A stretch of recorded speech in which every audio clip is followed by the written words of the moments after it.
Good morning children. आज हम पढ़ेंगे प्रायोगिक ज्यामिति, चतुर्भुजों का निर्माण करना। जैसे कि मैंने कल आपको पहले वाले वीडियो में बताया था कि जब हमारे पास चार भुजाएं और एक विकर्ण दे रखी है तो हम चतुर्भुज का निर्माण करते हैं। आज हम इसमें आपको किसी भी चतुर्भुज में दो विकर्ण दिए होंगे और इसमें तीन भुजाएं दे रखी है, उससे आपने एक चतुर्भुज का निर्माण करना है।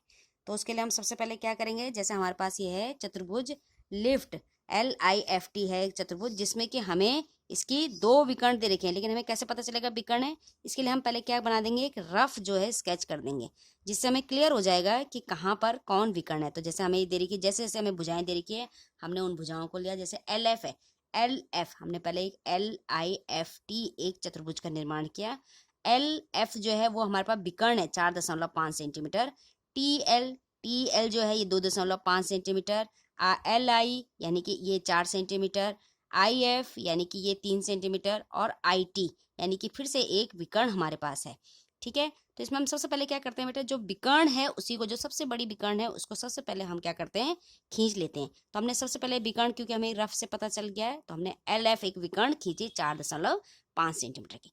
अब हमें ये सोचना है कि आई बिंदु हमें यहाँ ऊपर कहीं मिलेगा, इसलिए आई बिंदु मिलेगा तो हमें LI का हमने 4 सेंटीमीटर का एक चाप लगाया। इस तरह से हमें FI दे रखा था, हमने FI का भी एक चाप लगाया जो आई बिंदु पर कट रहा है। आई बिंदु पर कट रहा है, ये यहाँ पर आई बिंदु पर कट रहा है। इस तरह से हमें क्या हो गया, आई बिंदु प्राप्त हो गया। अब नीचे के लिए हमें क्या है, क्योंकि हमें केवल एक ही भुजा दे रखी है LT, दूसरी भुजा हमें नहीं मालूम है, तो हमारे पास चाप कहाँ पर कटेगा, इसके लिए हमने क्या किया, जो विकर्ण है IT विकर्ण, तो आई बिंदु से हम कितना, 4 IT हमारे पास 4 सेंटीमीटर का हम नीचे की ओर चाप काटते हैं। ये 4 सेंटीमीटर का नीचे की ओर चाप काटा, और LT हमने 2.5 सेंटीमीटर का इधर से चाप काटा। ये हमारे जो दोनों बिंदु है T बिंदु पे करते हैं। इस तरह से हमें T बिंदु प्राप्त हो गया। तो यहाँ से हमने इसको LT और इस तरह से हमने TF जो है वो भुजा खींच दिए, जिस तरह से हमें ये LIFT एक जो है अभीष्ट चतुर्भुज प्राप्त होता है। ठीक है, इसी तरह से दूसरा प्रश्न हमारे पास चतुर्भुज GOLD, जिसमें ये आपको सारी भुजाएं दे रखी है। इसके लिए भी आप पहले रफ ड्रॉ कर देंगे। रफ ड्रॉ करने से आपको ये पता चल जाता है कि कौन सी भुजा विकर्ण है, और जो भुजा विकर्ण है तो सबसे पहले विकर्ण, जो सबसे लंबी दूरी का विकर्ण है उसको आप खींच लेते हैं। जैसे यहाँ पर OD जो है वो विकर्ण है, तो ये 10 सेंटीमीटर का आपने खींच लिया है। इसके पश्चात वही प्रक्रिया अपनाएंगे जो प्रश्न 1 में हमने की थी, कि पहले हम भुजाओं को, दोनों भुजाओं को खींचते हैं, और उसके बाद हम विकर्ण को, और फिर यहाँ से OG भुजा को खींचते हैं, और अभीष्ट बिंदु में G प्राप्त होता है, जहां से हम इसको चतुर्भुज का निर्माण कर देते हैं। ठीक, अब अगला सवाल है समचतुर्भुज BEND। ये समचतुर्भुज है जिसमें BN भुजा 5.6 सेंटीमीटर और DE 6.5। आपको ये, आपने एक रफ बनाया, इसमें आप क्लियर हो गए कि BN विकर्ण और ED विकर्ण विकर्ण दे रखे हैं। आपको उनकी भुजाओं की माप नहीं दे रखी है। यहाँ आपको इसका जो प्रॉपर्टी है, समचतुर्भुज की प्रॉपर्टी होती है, गुण होता है कि एक समचतुर्भुज के विकर्ण परस्पर लंब समद्विभाजक होते हैं। अर्थात हमने कोई भी, अगर हमारे पास समचतुर्भुज है तो उसके जो दो विकर्ण हैं, दो विकर्ण कौन से हैं, ये